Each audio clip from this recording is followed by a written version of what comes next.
Hi, this is Dr. Stephanie Wautier, and I'm the host of Conversations with a Chiropractor. This is not a health how-to, but rather a conversation with some amazing people I've had the pleasure of being with on my journey of life. Think of it more like Tuesdays with Maury, a fireside chat, or chicken soup for the soul. Grab a cup of coffee, sit back, and enjoy this conversation with a chiropractor.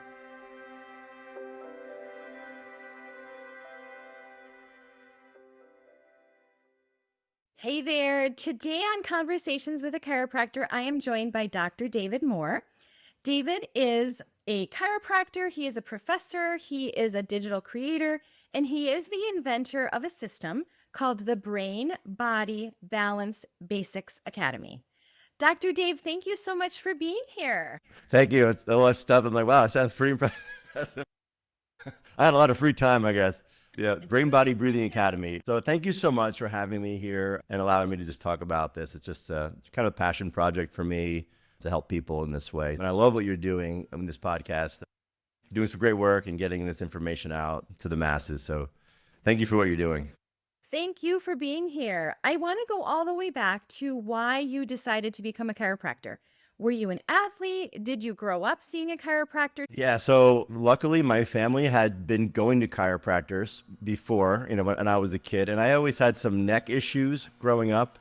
That was always an issue. My grandmother had a back problem. My grandmother is still alive at 102 years old, by the way, chiropractic patient. They brought me at an early age, and thank God they were chiropractic believers, and that was just part of our life growing up. And then later on, through sports, I fractured my neck. I dislocated my shoulder.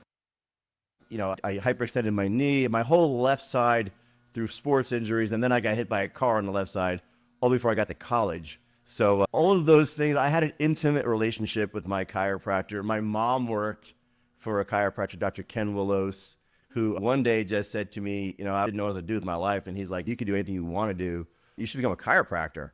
And I was like, well, I don't know how, my grades aren't that great. I was in second year in college or so, and just having fun in my fraternity. And he was like, you could do anything you put your mind to. It was just one of those moments. And he gave me an adjustment. And like that seed in my head, and that adjustment set a course of action into play, I believe, which eventually became a chiropractor. And it was a wonderful experience in my life, the great pleasure of my life. But unfortunately, those injuries that I talked about, no matter how much I tried to stay fit and work out, even though I adjusted high volume, took care of people, eventually it took its toll. I eventually had to get out of practice because of chronic pain. So that's kind of my story. And I'll talk more about that, but there's my whole chiropractic story right there from beginning to end. But I love it that your mom worked for a chiropractor, that your family believed in this, that you have this grandmother who's over 100 years old. That's very cool. And you're in New York State? I'm in New Jersey. New Jersey. Okay. Yeah. Jersey. But you went to the New York Chiropractic College. I went to NYCC. I went to New York Chiropractic College, got my education there. Very technical college. They talk more about the science and the technique, that kind of thing. And that was kind of what I was drawn to. I love anatomy, physiology, biochemistry, and I ended up teaching it at college actually recently, anatomy and physiology. But when I got out, I got really more into the philosophy. I saw that bigger practices and people that were serving larger amounts of people were doing something different. So I really kind of hung out with the life grads, ended up eventually speaking on stage at Life University and be more of a philosophy person. So I ended up getting a very rounded education in chiropractic on my own beyond school because I knew there was more out there. Everybody talks about mixers, and I got a good 360-degree view of chiropractic, and I was able to just create my own understanding and how to serve people and through that philosophy, because I think I kind of borrow from both ends of the field there. But I certainly believe that the nervous system is the primary system of the body. It runs everything, right? It controls and regulates every cell, tissue, and organ in your body. If your nervous system isn't functioning properly, then you can't be healthy. You can't be maximally functioning, right? So if you're not getting adjusted on a regular basis and checked, then you're not at 100%. So chiropractic is such an important part of life, and that's our philosophy. And I still work 2 days a week in an office. I put my hands on people, but it's an all Spanish-speaking office, all personal injury. I love it because I just served with my hands and my heart. And what's ended up happening from that is not being able to express myself to them and teach them the philosophy. My voice started to come back out after selling my practice and being away for 3 years and getting my body back. I wanted to start using my voice again. That's what we're doing here now, just educating people and talking about it. And I've got my fire back, and being able to serve people this way is awesome. I mean, that must have been a really horrible and sort of tragic time to try to navigate. Like, what can I do? What am I going to do with my practice and my patients? And, like I'm physically hurting while I'm helping people feel better. So that must have been a crossroads for you, probably a really tumultuous time emotionally and physically. I don't know, maybe even financially as you're like deciding what to do. Well, interesting you say that, because that's how the breath work all came about, right? So going back 9 years ago, I'm looking at like, I don't know if I could do this anymore. My body hurts. I'm going to work. I'm adjusting people. They're coming in pain. They're coming in less pain than me, right? I'm adjusting them. They're walking out fine, and I'm leaving work, destroyed. It's funny. They teach you how to build a practice, and you can go to seminars to build a practice. There's no school on how to close a practice. I didn't even know how to get out. So this is kind of touches on this point of stress and anxiety in life with people. If you're ever in a point where you just feel stuck, like that was my passion. That was my identity as a chiropractor. This is what I did. It's what I loved. I was Dr. Dave. What do I do if I'm not a chiropractor? And that was a very stressful time. You're right. I met a friend of mine at a church parking lot on Friday night who was a successful stockbroker in Wall Street. He went to work on 9/11 a little late that day because of his schedule. And he saw the first building was already hit. He was looking up at his work, and people were jumping out of the building. So long story short, he ends up with major PTSD, anxiety, alcoholism. That was 2001. Now it's 2016. He came up to me and he asked me if I knew anything about breathwork. And I didn't really know much about it, but I was kind of looking for things myself to deal with stress and anxiety. So I looked into it. He knew I was a chiropractor and we were friends. That started me on this road to understanding the connection between emotions and your physiology. As a chiropractor, what really blew me away was understanding how breath work was an access point to our nervous system. And it's a way for us to not only calm it down, but put it into a particular state that's healthy. And you could actually measure it. We use heart rate variability to do that, creating a system where people could, not just for the yoga people and the woo-woo people, which I love that stuff, but a system for everyday people to start to get control of their nervous system and actually rewire it. Because it's important, because most people are living in fight or flight and stress anyway. So that's kind of what I do. And that's kind of how it all came about, was the breakdown of the body and the stress and the anxiety, not knowing what to do with my family, with my business. It kind of brought me to understand that. It didn't help me much help me with my stress. Didn't fix the business problem or the body problem, right? But now 9 years later, having done that technology and used and collected my data, become an instructor, now I can help people regulate their nervous system. I can help them rewire their nervous system from stress and anxiety to really present and powerful. And that's what I do now. I help people get their life back through the breath work. I love that. I have this sort of analogy with my patients that all these different modalities are like a sun on a horizon and all the rays of sunshine. Like chiropractic is one of those rays, completely essential to clear the nervous system of interference. But there are other rays of sunshine that we need to implement to be our highest selves. Of course, what we eat, what we drink, what we put into our bodies, what we're watching on television and social media, our thoughts. And I'm intrigued by this breath work because Bessel van der Kolk's book, The Body Keeps the Score, and there's so much more research and awareness, I think, culturally, that we acknowledge that our thoughts create our reality. We acknowledge that our nervous system is and can be completely tanked by our thoughts and our anxious mind. And so I love that we can implement some breath work. I want you to talk actually about this heart rate variability as well, if you don't mind, so that our listeners Sure. can understand what it is. Sure. Well, to understand that your thoughts, right? You understand the continuum of, if you ever heard thoughts, you have your thoughts, you have your feelings, your actions, and your results. Well, your thoughts are for the mind, right? Think of the thoughts as being like the drive-in movie theater. These are the things that you're thinking about, you're seeing in your mind's eye, right? Those are your thoughts. And you're having 60,000 thoughts a day, right? And 85% of your thoughts were exactly the same as the ones that you had yesterday, okay? So it's the constant stream of thoughts that are happening. So once you focus on a thought and you attach a feeling, all right, that means you're bringing from your memory or from your limbic system an emotional feeling. A feeling is for the body, all right? The feeling is how the body remembers. So you see the thought, but the feeling is literally a feeling. If you close your eyes and you literally thought about grandma's apple pie and you sniffed it in, you'd have a digestive response. You'd have a heart variability response. You would have a hormonal response. It's a physiological reaction to a thought creating the feeling. So it's thoughts, feelings, right? Actions, results. So what we're really doing is, if once you start to realize that your feelings are creating physiological change, right, which is measured by heart rate variability, okay, now your feelings are creating certain patterns in your body. So the question now becomes, if your consistent feelings are creating consistent physiological reactions, then what are you consistently having feelings about? Because that's what's giving you your predictable health outcomes. So what are we thinking about all day, guys? Are we stressed out and we're having anxiety because we're creating cortisol as the hormone? We're creating tension in our body, high blood pressure, erratic heart rate variability. That's where we're living.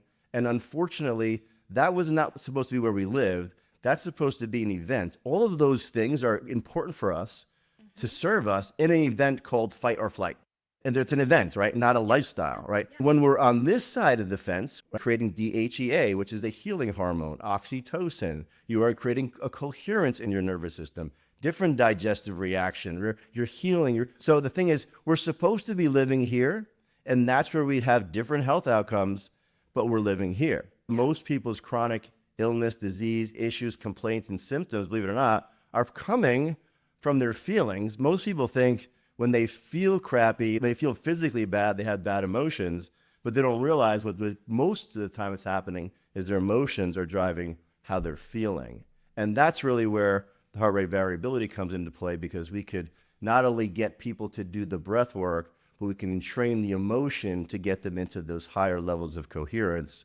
And it's a great way to regulate your nervous system if you're having an issue. But the best way for it to work is when you build resilience by doing it on a regular basis, kind of like what I call the love treadmill, where you put yourself in this wonderful place and spend 5 or 10 minutes there. Because if you're never there anyway, you get to do it in the morning and at night. Think about the impact it'll have as you rewire your nervous system for coherence and health. We already know it's working here because we can see the symptoms in our office. Yeah.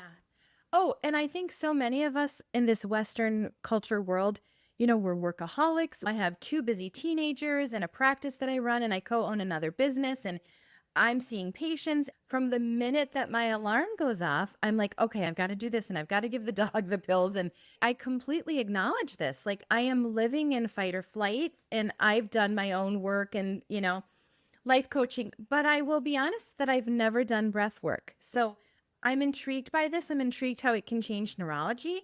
I'm intrigued how it can change our health at the cellular level. And you've spent 9 years developing this program, and you've seen the research yourself, right? You have seen with your own eyes people changing. Absolutely. And it's happening all over the world. And the reason why breath work works, if you think about your autonomic nervous system, right? So we talked about the movie screen being with our conscious thought, right? Then there's a part of our brain that's running things automatically, right? Your blood pressure, your heart rate, your breath, your digestion, your hormones are all happening on an unconscious level. So what's interesting about breath work is, out of all of those things that are happening on an unconscious level, you've been breathing, even before you were born, you were breathing amniotic fluid reflexively as a fetus, right? Then you're born, and then they spank you, and then you're breathing the air, but you're constantly breathing. It's automatic. It's involuntary, right? But it's also voluntary. Breath, out of all those things, is the access point to the autonomic nervous system, because now you have access. So now through my breath, whether I breathe or not breathe, or how deep or different patterns I create, I can now guide my heart's rhythms, right? Because heart is based on the oxygen coming in, and then the heart's not just a pump. It doesn't go fast or slow. It actually sets the rhythm The brain has a 5-to-1 ratio. It's a 1 to the heart and then 5 back to the brain, resets the autonomic rhythms for the hormones, the blood pressure, the digestive system. So if you can synchronize all those things through breath and thought, you can drive the nervous system anywhere you want it to go, by the way. You're already doing that if you're under stress. You're already doing it wherever your thoughts are and your feelings, you're already doing it. So now you're intentionally creating a practice of doing it. And that's what I teach people to do. I have a free course, and I would love for you to be in it, and you'd be great in the community because it's a community too. It's a basic conversation about what we're talking about. And I just think people, they should have the right to know this, that if their emotions and their feelings are driving their feelings. If I can just get that information out to people and let them decide for themselves whether they want to consider it or not, that's cool. But for the last 9 years, I've been walking around with this information and people are like, oh, you breathe, is that good for you? And like, how do you answer that question without doing a podcast about it? That's kind of where we are. And I just would love for people to understand that element, because your patients, when they come, they'll hold their adjustments better because it's the stress and it's the anxiety. That's the stuff that's causing the chronic issues and even the tension patterns in their life, right? Dr. Dave, tell us a little bit about where we can find you online, where we can find you on social media. So the course is a great place because it's also a community. We meet once a week in there. We talk with 30 minutes. We do a little breathing brain break. So it's great. Come in. It's a school community. My Facebook page has all my access to it too. I'll have that below as well, David Moore DC. And then all my socials. I'm always just making videos and just trying to educate people about this stuff. It's my passion. Videos. There's one that I actually want to talk to you about. So you talk about Monday through Friday, pedal to the metal, we're working. And then what happens to us on the weekend when we think that we are quote unquote relaxing?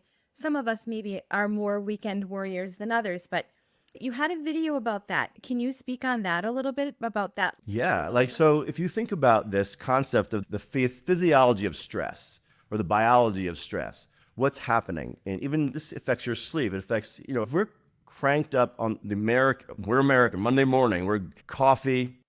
Yep. And it's like, get it done. We're rainmakers. We're getting it done. We're making it happen. We're making it happen. We're drivers. We're trained for that. We celebrate that in our culture. That's who we are. And if you're not doing something like, oh, you're off today, like, oh, it must be nice. It's almost like you're not in the game, and it's such pressure to not be there. So we're conditioned for it. We go to school that way. So Monday through Friday, we're wired for it. So our nervous system is wired for it. But what's interesting is our hormones are wired for it. People, when I started teaching anatomy and physiology again, what blew me away, because obviously we were chiropractors, bones, muscles, nerves. We wanted to know that for our stuff.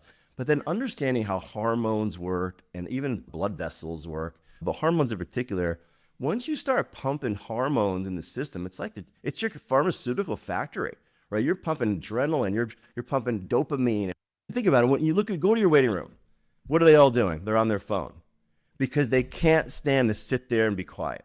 We're so overstimulated that when we're understimulated, we need stimulation to feel normal. If they can't even sit in a chair for 5 minutes without bringing their dopamine level up, reminding them who they are, checking their emails, checking their texts, that's where we live. So because of that, Monday through Friday, all of a sudden Saturday morning, you're going to kick back and have your eggs and watch this. This doesn't happen. It's like you just keep moving, or you don't, or even if you do for 2 days, it's not enough because you're literally burnt out from the week and you're crashing on the weekends, and your hormones don't have a chance to recover because it's a 5 day on, 2 day off rhythm. So when is it ever going to happen? So we want to catch ourselves during the week and create life things in our day, in our morning, and our night intentionally, to start and love ourselves enough to do it and realize what we're doing to ourselves is not productive. We need to know it's not about time management anymore. It's about energy management. When you manage your energy, that stuff's not even that hard. When you manage your energy, it's not that stressful. You'll get it done, and you'll get it done better, more efficiently. You'll enjoy it, and you won't be burnt out on the weekends. And that's kind of where we want people to be, because the world's getting nuts out there. We got to step in, Doc. Absolutely. Yeah, I love the quote unquote self-help world and industry. And there's a woman who said someone was interviewing her and she said, wow, you just came off stage. You must be so exhausted. And she said, no, I've trained my nervous system that on a day like today, I'm just excited. I'm pulling from the positive energy. And I do think that the basics of this breath work is that we have to retrain our mind, our thoughts, because it is affecting our nervous system. And I love that heart rate variability stuff too. Just thinking we will hit a wall. We can't do this forever, whether it is our digestive system. I know many people who have IBS or a different digestive thing, and their physicians are saying, do breath work, manage your stress, manage your emotions, because they are now acknowledging, even in Western medicine, that anxiety, the stress is affecting us physically. So, yay, breath work. Yay, Dr. Absolutely. Dave. It's really, if you think about it, it's where our body and our minds are crossing, right? It's bringing ourselves to be aware of just being aware and being in the moment. Otherwise, we're usually in fear or just worried about stuff from our past, or we're concerned about our future. We're never in the moment. And everyone talks about that's where you need to be. Like, you need to be here. And that's done by just acknowledging your emotions and your feelings and having a practice of doing that. It's a game changer for people. So the free community is cool. We love that. And the whole community is around the free course and that conversation. For those people that want to go next level, I train people on that. That's what I do for a business. I love that as well. But it's for those people that understand the conversation. So the conversation has to happen. And then people naturally will say, if that's for me, then I'd love to work with you. I teach 5 different techniques. 2 are emotional resilient techniques. And I also teach a regulation technique. So depending on situations, and I just create a program and teach them how to have a practice. It's a 90-day thing. So by the time they're done, they have a practice and they've rewired their brain and their lives have changed on some level. And it's so much fun to be able to do that with people. So I encourage that for people to just explore the possibility of breath work in their life and how it could impact them. It's not just for yoga people, right? Which is great. I love the woo-woo. I love it. I actually like that stuff. But that's not what I teach. I teach this for everyday people to understand that they can have control of their brains and their bodies, and they can be healthier and they can have a better experience in life and be in the moment just by understanding how their brain and their body works. And it will affect them in the long run. Think about it. It's most chronic illness and disease we're seeing today is because of chronic stress, right? We're seeing heart disease, number 1 killer in our country is heart disease, heart attack, so high blood pressure, or this immediately, 60,000 miles of blood vessels in your body, 60,000 miles. Okay. So as an A&P teacher, that blew me away. That means you can go back and forth from New York to LA 10 times on your blood vessels. Do you know that there's 3 layers to if you think of a hose, right? The outer hose is don't get caught up on the words, right? The middle, the zona, the externa, the interna, and the media. Well, the media, the tunica media is muscular. So the tunica media can contract the blood vessel or dilate the blood vessel. So imagine being able to immediately contract or dilate 60,000 miles of blood vessels with your autonomic nervous system and just relax it like that. You think that's going to impact blood pressure? You think that's going to impact, all of a sudden relax your digestive system because your stomach's in the knot.